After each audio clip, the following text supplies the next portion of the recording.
Szanowni widzowie, z okazji 5. urodzin naszego portalu zapraszamy Was do wspólnego świętowania. 27 września organizujemy urodzinowy kongres pod tytułem Wielka Polska 2.0, na którym zaprezentujemy manifest redakcji Nowego Ładu pod tytułem Nowy Ład o Polsce i polskości w XXI wieku. Przygotowaliśmy również 3 panele dyskusyjne powiązane z naszym manifestem. Wspólne świętowanie zakończymy wieczornym bankietem. Szczegóły w formularzu, do którego link znajdziesz w opisie tego filmu. Do zobaczenia! Dzień dobry, Kacper Kita Państwa wita, a dzisiaj rozmawiam z redaktorem naczelnym Nowego Ładu, Damianem Adamusem. Witaj, Damianie. Cześć Kacprze, dzień dobry Państwu. A porozmawiamy sobie o wczorajszej wizycie prezydenta Karola Nawrockiego u prezydenta Donalda Trumpa. Spotkanie między przywódcami Polski i Stanów Zjednoczonych. Damianie, jakie są Twoje refleksje? Co Twoim zdaniem ważnego wydarzyło się wczoraj w Waszyngtonie? Może zaczniemy od tego, co wydarzyło się przed tą wizytą, mianowicie chciałem omówić, czy powiedzieć kilka słów o tej kwestii wycieku, notatki. Pytanie skąd? Czy to ze strony właśnie Kancelarii Prezydenta, czy Ministerstwa Spraw Zagranicznych? Wycieku notatki, która miała być pewną instrukcją dla Karola Nawrockiego. Abstrahując już może od samego wycieku, to znaczy uważam, że jest to dość niepoważna sytuacja, kiedy takie dokumenty widzą światło dzienne przed wizytą, czy w ogóle widzą światło dzienne, ale też bardzo ciekawe jest to, co w tej notatce jest zawarte, przede wszystkim w kwestii tego, czego Karol Nawrocki, nasz prezydent, nie powinien poruszać w stosunkach z Stanami Zjednoczonymi. Nie powinien zdaniem ministerstwa. Nie powinien zdaniem rządu, żeby być precyzyjnym, ponieważ zostało to przyjęte przez rząd jako rządowe stanowisko. Tak jest. No i tutaj mamy tak naprawdę 2 kluczowe kwestie związane z interesami gospodarczymi Stanów Zjednoczonych w Polsce, czyli kwestia regulacji mediów społecznościowych i podatku cyfrowego. Obie kwestie dotyczą właśnie tego obszaru, można powiedzieć, obszaru gospodarki cyfrowej, obszaru amerykańskich big techów w Polsce. No i zastanawiam się, jeżeli mamy tutaj takie stanowisko, że takich kwestii niewygodnych nie warto poruszać, czy nie powinniśmy poruszać, to czy my w ogóle rozmawiamy ze Stanami Zjednoczonymi o pewnych konfliktowych kwestiach, pewnych różnicach zdań, pewnych kwestiach, które nas dzielą, tak? Bo uważam, że takie podejście typu Stany Zjednoczone powinny nas tutaj bronić i powinniśmy tylko patrzeć na kwestie bezpieczeństwa i tak jakby w żaden sposób nie podkreślać swoich interesów i nie podkreślać pewnych punktów, które są sprzeczne. Pytanie, na ile przy takim podejściu możemy mówić w ogóle o realnej, podmiotowej polityce, tak? I na ile gwarancje bezpieczeństwa Stanów Zjednoczonych zależą od realnych strategicznych interesów Stanów Zjednoczonych w tym regionie, a na ile uważamy, że zależą one od tego, że po prostu przekupimy w jakiś sposób Amerykanów, tak? Mówi się wielokrotnie, że naszą policją bezpieczeństwa są zakupy uzbrojenia w Stanach Zjednoczonych. Czy naszą policją bezpieczeństwa jest to, że dajemy sobie wejść, że tak powiem, na głowę i w takim półkolonialnym statusie gospodarczym względem Stanów Zjednoczonych mamy tutaj trwać. Uważam, że jeżeli Stany Zjednoczone mają interes w tym, żeby obecność wojskowa ich tutaj była stała i po prostu ich interesem geopolitycznym jest obrona Polski, to takie kwestie jak wprowadzenie różnych podatków nie powinny w żaden sposób wpływać na strategiczne stanowisko Stanów Zjednoczonych, więc opcje są 2.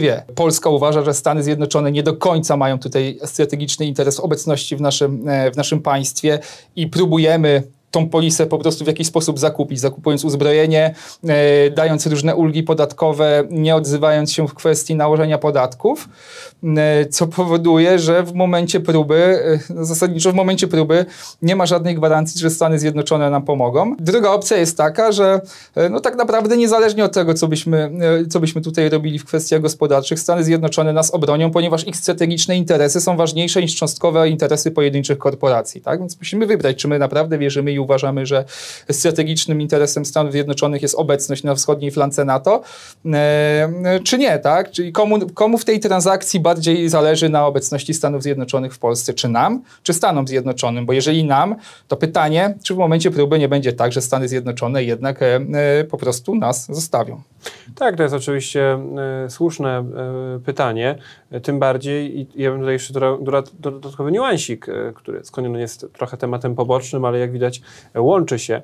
Mianowicie przecież to jest pytanie o w ogóle stosunek rządów Stanów Zjednoczonych do własnych korporacji technologicznych. Przecież te korporacje, o których potencjalnym opodatkowaniu tutaj w Polsce mówimy i o uregulowaniu ich działalności w Polsce czy w Unii Europejskiej, no, to są korporacje, które były wielokrotnie krytykowane przez polityków, którzy dzisiaj Stanami Zjednoczonymi rządzą. Więc też to jest pytanie, jeżeli oni będą traktować interes tych korporacji jako tożsamy z interesem Stanów Zjednoczonych, to także czy nie podkopują drzewa, na którym sami siedzą, bo tym razem wybory wygrali, a następnym razem mogą przegrać, jeżeli nie będą tego konglomeratu wielkich korporacji technologicznych w żaden sposób no jednak sprowadzać na ziemię i osłabiać, tak? No wiceprezydent Vance, jak był tylko senatorem, to wtedy był skory do tego, żeby rozbić Google na mniejsze korporacje, został wiceprezydentem i nic o tym już nie słyszymy. Ale to jest, tak jak mówiłem, pewna dygresja. Jeżeli chcecie, żebyśmy mogli przygotować więcej takich materiałów, żebyśmy mogli reagować na bieżąco na najważniejsze wydarzenia w Polsce i na świecie, to rozważcie proszę wsparcie nas choćby drobną kwotą, żebyśmy mogli wprowadzać do debaty publicznej głos młodych, ambitnych polskich patriotów, którym nie jest wszystko jedno, którym naprawdę nie jest wszystko jedno i którzy chcą krok po kroku systematyczną pracą budować nową jakość naszej debaty i którzy nigdy nie wyprą się wartości, w które wierzymy. Jeżeli chcecie, to wejdźcie proszę na naszą stronę wspieram.nlat.pl lub możecie dokonać wpłaty na nasze konto, jak to zrobić w opisie tego filmu. Na pewno z naszego punktu widzenia ta wizyta jest o tyle ciekawa, że jest to pierwsza wizyta zagraniczna nowego prezydenta i jest to najszybsza wizyta, jaką polski prezydent czy premier, polski polityk po objęciu urzędu odbył do Białego Domu. Więc to jest ewidentnie gest ze strony Stanów Zjednoczonych. Jednocześnie wszystkiego tego nie sposób nie rozpatrywać w kategoriach również konfliktu wewnętrznego w Polsce. Mówiłeś o tej notatce. No i także jest w oczywisty sposób absurdalne, że sytuacja, w której rząd mówi prezydentowi, co on ma zrobić i tak to formułuje, że my tutaj każemy, no tak to przecież formułował wicepremier Sikorski, że on powie prezydentowi, co on ma mówić. Jest oczywiste, że ministerstwo powinno przygotowywać takie materiały na zasadzie pewnych sugestii, wiedzy, zebrania informacji i tak dalej, a na koniec dnia głowa państwa i tak na podstawie tych informacji, pewnych sugestii przygotowanych przez dyplomatów, podejmie decyzję. Tak, no ale tutaj właśnie, Kacper, uwidacznia się to, o czym często wspominamy, mianowicie pewna systemowa dwuznaczność w prowadzeniu polskiej polityki zagranicznej, tak, no bo właśnie prezydent mówił, że on sobie nie pozwoli, że tak powiem, w taki sposób wchodzić na głowę, że to nie minister spraw zagranicznych jest od tego, żeby instruować polskiego prezydenta. No i pytanie tutaj o tą hierarchię w prowadzeniu polityki zagranicznej, to znaczy kto jest tym głównym i realnym ośrodkiem prowadzenia tej polityki. No oczywiście w dzisiejszym układzie no, takiego jednoznacznego określenia nie ma, tak? Co powoduje, że mamy takie sytuacje wewnętrznie napięte, plus to, że to jest prosta, bardzo łatwa kwestia do rozgrywania po prostu po tych liniach partyjnych naszej polityki zagranicznej. Tak, i to jest bardzo ciekawe, ponieważ z jednej strony widzimy, że kwestie polityki zagranicznej są przedmiotem rywalizacji, ponieważ to, kto ma dostęp do ucha umownego Zachodu, przez lata było czołowym tematem rywalizacji w Polsce. Przecież, i do tego za chwilę przejdziemy, Donald Tusk w ogromnej mierze budował swoją pozycję w Polsce przez lata, w jednej kadencji, drugiej kadencji, trzeciej kadencji, jako premier, na tym, że on ma te wspaniałe kontakty na Zachodzie i dzięki temu Polska będzie miała pieniądze, rozwój, bezpieczeństwo. Dzisiaj wszystko to się wywraca mu jak domek z kart, ponieważ widzimy, że jest dokładnie odwrotnie i Tusk nie jest w stanie tych swoich nagromadzonych przez lata kontaktów przełożyć na jakieś konkretne korzyści dla Polski. W najważniejszym państwie zachodnim jest traktowany tak, że nikt go tam nie chce i celowo wręcz Amerykanie mówią, że chcą rozmawiać w pierwszej kolejności z Nawrockim, mogą też trochę rozmawiać z Sikorskim, a z Tuskiem absolutnie. No i co więcej, widzimy wyraźnie, że Donald Tusk jest tym przywódcą, który swój taki szczyt miał gdzieś w okolicach 2009 roku, wtedy Platforma dobijała do 50% poparcia. Wtedy prezydentem zaczynał być Barack Obama, wtedy Angela Merkel była u szczytu potęgi, 4-kadencyjna kanclerz Niemiec, Europa była stabilna politycznie, mieliśmy we wszystkich dużych państwach stabilne systemy dwupartyjne i ten Donald Tusk mógł się wydawać takiej właśnie liberalnej postpolityce, człowiekiem, który znakomicie będzie implementował zachodnią agendę w Polsce, a jednocześnie będzie to przekuwał tę symboliczną nagrodę Karola Wielkiego, to swoje uznanie w ramach dystrybucji prestiżu wewnątrz Polski.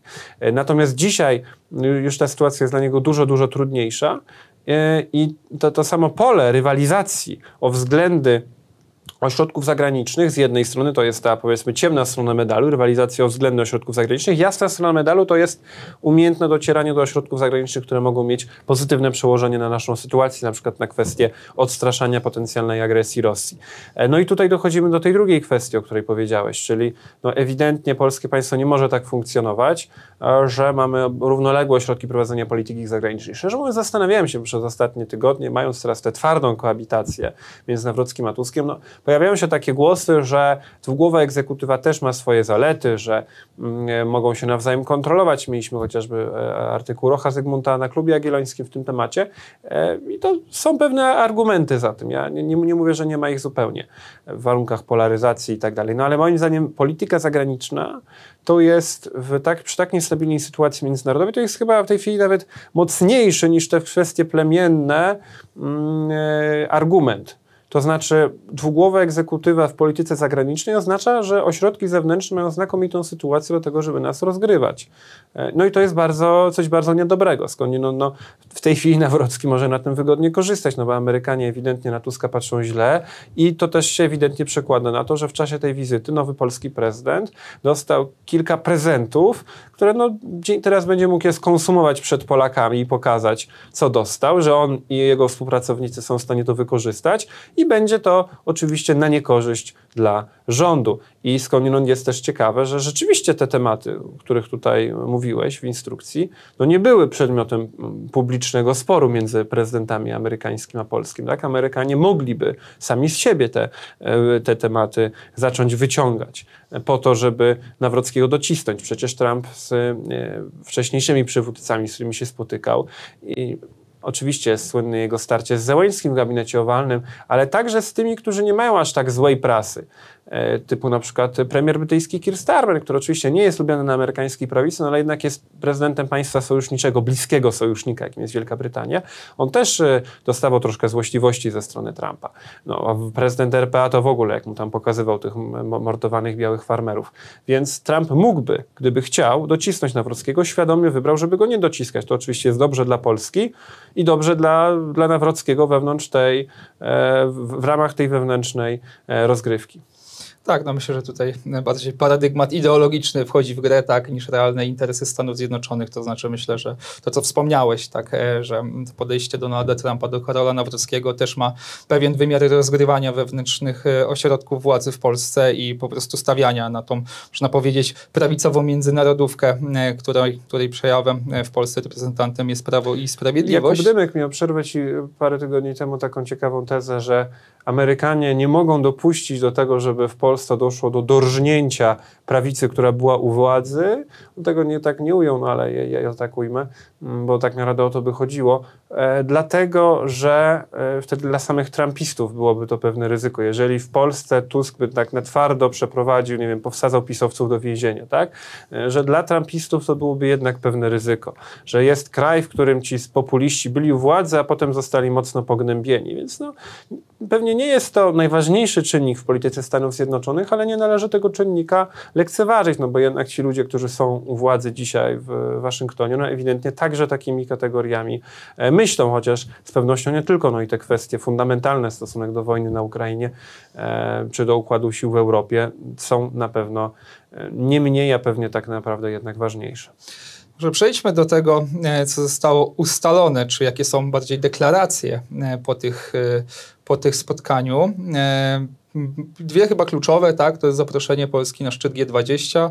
Druga deklaracja o tym, że w Polsce nie będzie redukcji wojsk amerykańskich, być może nawet będzie zwiększenie, co wydaje mi się dość mało prawdopodobne, szczerze mówiąc. Sama deklaracja tak twarda Donalda Trumpa o tym, że wojskowa obecność zostanie utrzymana, jest dla mnie dużym zaskoczeniem. Jestem ciekawy, na ile to będzie wiążące w kontekście właśnie nadchodzącej publikacji strategii bezpieczeństwa USA, która w najbliższych miesiącach się ukaże i czy te zapowiedzi Donalda Trumpa, które wiadomo, jak bardzo chwiejną potrafią Stany Zjednoczone obecnie politykę prowadzić, czy deklarować pewne ruchy. Jestem ciekawy, na ile to zostanie utrzymane, a na ile po prostu słowa Donalda Trumpa nie są do końca wiążące, chociaż nie uważam też, żeby nie miały żadnego znaczenia, bo niektórzy próbują tak to deprecjonować, że Trump gada raz to, raz tamto i tak naprawdę nie można w żaden sposób poważny do tego podchodzić i do jego deklaracji. Natomiast moim zdaniem takie publiczne deklaracje prezydenta Stanów Zjednoczonych w obecności szefa Pentagonu, który jest przełożonym Colby'ego, który szykuje tą strategię bezpieczeństwa, to nie jest. Colby'ego, który chętnie by tam pociachał obecność wojskową w różnych miejscach. Tak. Najbardziej na Bliskim Wschodzie, ale w Europie też na pewno nie jest fanatykiem utrzymywania dużej, tak powiem bardzo eufemistycznie. Wiadomo, że chciałby jak najwięcej przerzucać na Pacyfik, chociaż też potrafił oczywiście w przyszłości się pozytywnie wyrażać o Polsce jako tych dobrych Europejczykach. Więc zobaczymy, co tam się ostatecznie w tej strategii znajdzie. Dla mnie to jest też o tyle ciekawe, że przecież właśnie ten Hexet, którego wspomniałeś, sekretarz obrony, szef Pentagonu, jak go nazwałeś, to on przyleciał kilka miesięcy temu do Warszawy, zaraz po tym, jak został zatwierdzony przez Kongres i to tutaj mówił o tym, że obecność wojskowa Stanów Zjednoczonych w Europie nie jest na zawsze, prawda? Więc to też takie raz kij, raz marchewka. Oczywiście Trump jest dużo ważniejszy niż Hexet.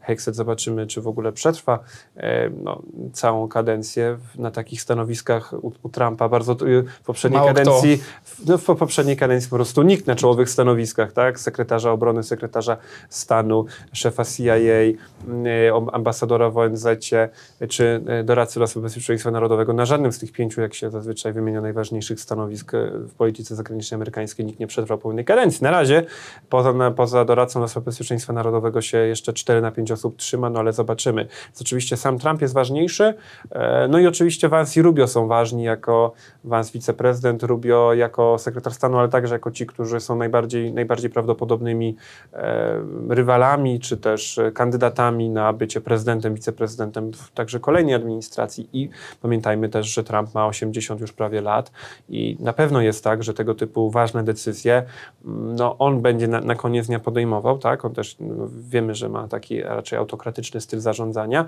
ale to, co będą uważać współpracownicy, ludzie dookoła niego, będzie miało bardzo duże znaczenie. Dla Polski tak naprawdę to jest to zasadnicze wyzwanie i Nawrocki ewidentnie sobie z tym na razie radzi dobrze, ale to wyzwanie będzie cały czas, żeby do amerykańskiej prawicy będącej u władzy i która ma skłonności do tego, żeby z jednej strony przerzucać uwagę na Chiny, a po drugie być niechętna do zaangażowania militarnego poza granicami jako takiego, przekonywać, że Polska to jest fajny, konserwatywny kraj, i jednocześnie Polska to jest kraj, który ma interesy wspólne. Czyli na tej płaszczyźnie wartości, jeżeli o nim mówić, to mówić o nim w tym kontekście, tak? Bo to jakieś tam liberalne pitu-pitu w tych wszystkich instytucjach międzynarodowych to ich nie obchodzi, ba myślę, że ich to wręcz drażni, jeżeli ktoś w ogóle o tym mówi, więc lepiej o tym nie mówić.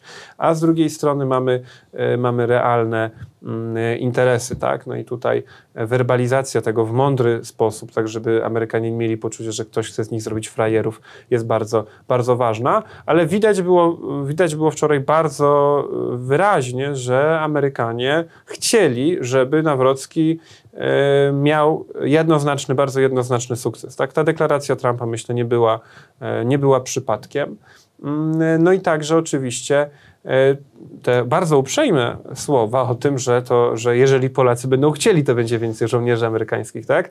To też jest język kurtuazyjny. Trump mógłby spokojnie powiedzieć, że chce to będą, nie chce to nie będą, będę chciał więcej, wyślę więcej, prawda? A tutaj taki jednak cały czas trzymał się takiego właśnie kurtuazyjnego, bardzo uprzejmego języka wobec Nawrockiego, co także przy okazji niewątpliwie jest budowaniem pozycji nowego polskiego prezydenta, z jednej strony w Polsce, w tej rywalizacji z Tuskiem, ale także wobec innych przywódców europejskich. To znaczy, tak jak Trump ma tych swoich dobrych Europejczyków, no to wiadomo było, że Orban i Meloni mają chody, można powiedzieć. No i teraz Nawrocki skutecznie do tej grupy dołączył, tak? Jest jednym z tych teraz trojga dobrych, prawicowych przywódców, których Trump wskazuje jako właśnie tych, których lubi, prawda?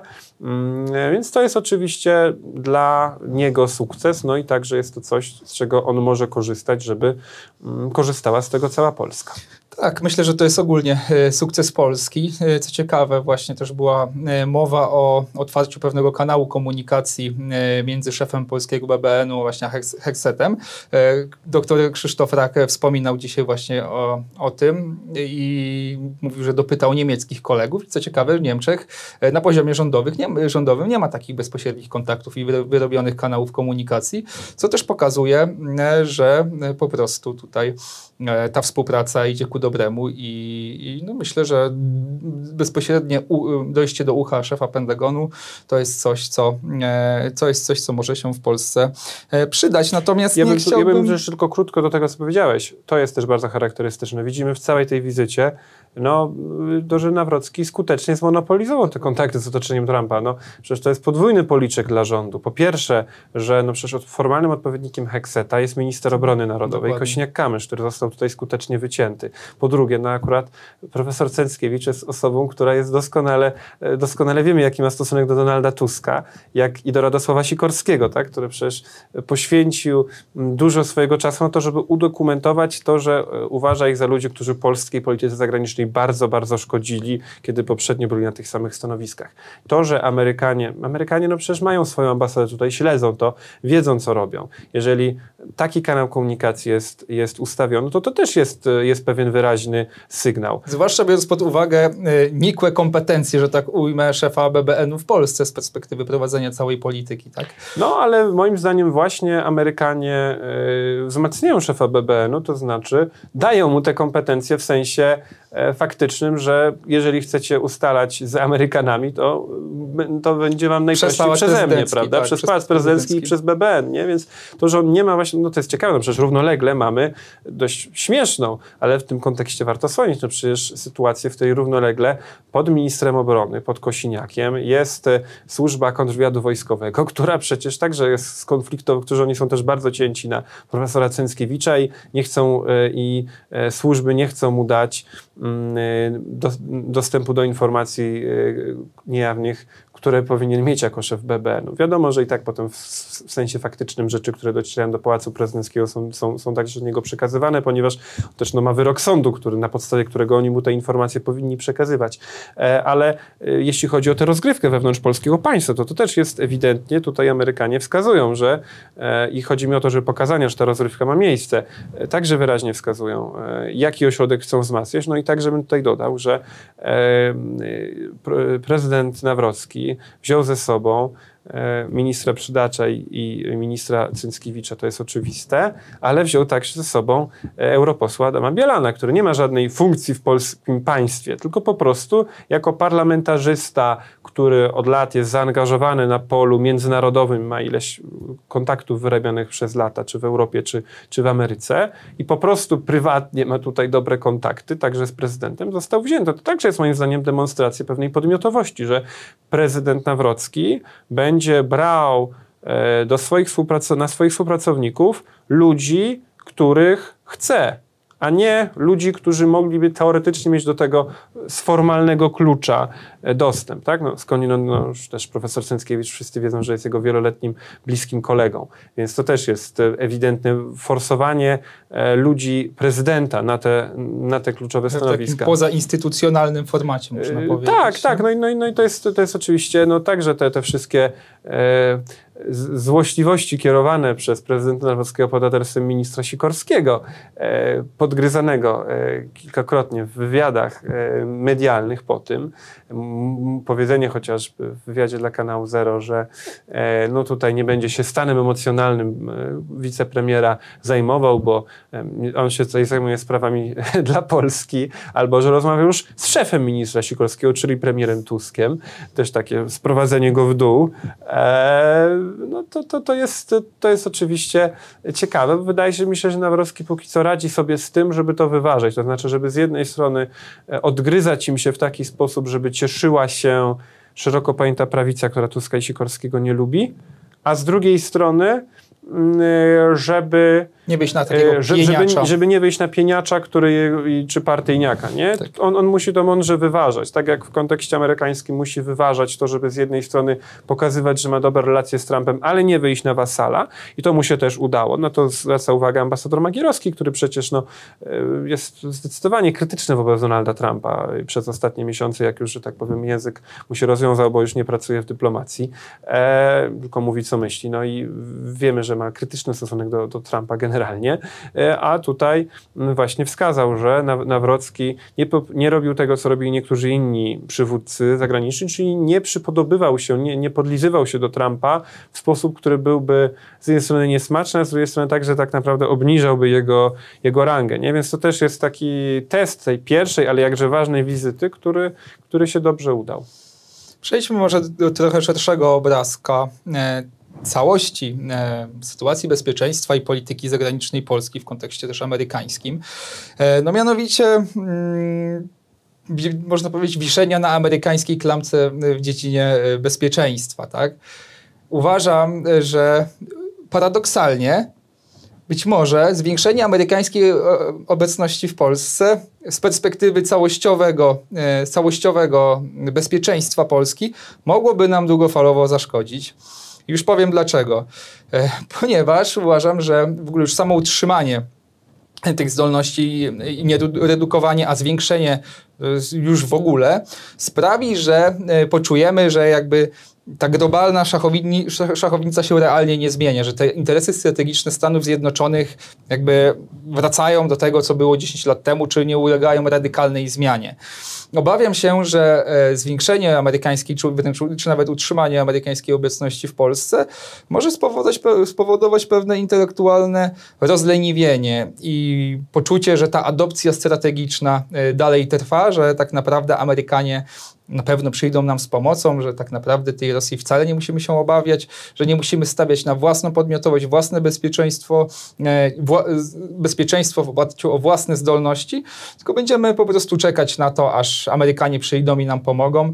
No, to też jest dobry kazus, że my tutaj gadu w Waszyngtonie spotkania, a w nocy znowu mieliśmy kolejnego rosyjskiego drona nad polskim niebem, który wleciał w polską przestrzeń powietrzną, więc tak, obawiam się, że właśnie to utrzymanie amerykańskiej obecności w Polsce może spowodować poczucie takiego błogiego rozprężenia i intelektualnej marności, trwania tej marności i kwestii tego, że po prostu reformy wojskowe i stawianie na własną podmiotowość odejdzie trochę na bok, bo będziemy po prostu czuli się zaopiekowani przez naszego dużego brata zza oceanu. No, zawsze jest tak, oczywiście, że jest takie ryzyko, ale to myślę bardziej dotyczy debaty publicznej. No, to, o czym mówisz, to jest na koniec odpowiedzialność ludzi, którzy kierują państwem. Wydaje mi się, że tak naprawdę to jest pytanie o dostrzeganie tej zmiany, która jest w świecie, dostrzeganie tego, że nie ma już tak bezwarunkowej hegemonii amerykańskiej, jak była wcześniej, ale myślę, że trudno zupełnie nie być tego świadomym, natomiast niewątpliwie my w Polsce musimy mieć do tego właściwe podejście, to znaczy z jednej strony absolutnie dostrzegać to, że także sami Amerykanie operują dzisiaj w świecie wielobiegunowym, nie chcą być już tym globalnym policjantem, ale z drugiej strony, że jeśli chodzi o relacje bilateralne i może właśnie mniej należy o tym myśleć w kategoriach jakiegoś tam Zachodu czy nawet NATO, a bardziej w kategoriach relacji bilateralnych, no to także w takich okolicznościach to może być coś, co będzie nas wzmacniać. Tylko oczywiście jest to prawdopodobne, że nas to będzie wzmacniać. Tylko oczywiście musimy jednocześnie rozwijać własny przemysł zbrojeniowy, własne zdolności odstraszania potencjalnego agresora i na pewno, tak jak mówisz, jest pewnym ryzykiem, które się wiąże z tego typu udaną wizytą, że część polskich elit, zwłaszcza te starsze pokolenie, które ma taki wyidealizowany obraz Stanów Zjednoczonych, Reagana i tak dalej, będzie zachwycone, będzie patrzeć kategoriami, że dobry wujek z Ameryki się wszystkim zaopiekuje, ale z drugiej strony też nie poszedłem tak daleko jak ty, że to może nam zaszkodzić. Myślę, że raczej akurat polska amerykanofilia trwałaby tak samo, niezależnie od tego, czy byłoby tu wojska. Była bardzo silna, także zanim mieliśmy jakąkolwiek obecność wojskową amerykańską. Tak, no tutaj to używanie języka tak, strategicznego myślę, że też jest ważne. Bardziej oparcie się tutaj o interesy, a nie o wartości.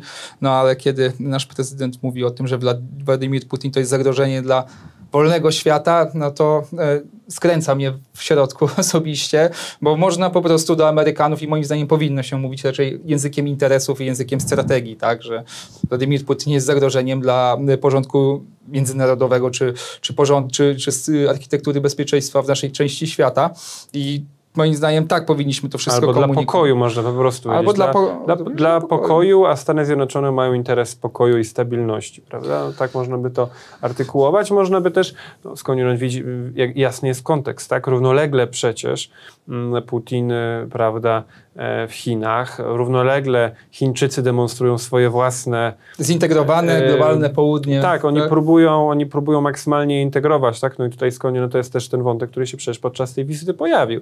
To znaczy, jak polski dziennikarz z Polskiego Radia skrytykował Trumpa, mówiąc tak naprawdę, zadawał mu pytanie, ale pytanie z tezą. Dlaczego pan nic nie robi w sprawie Putina?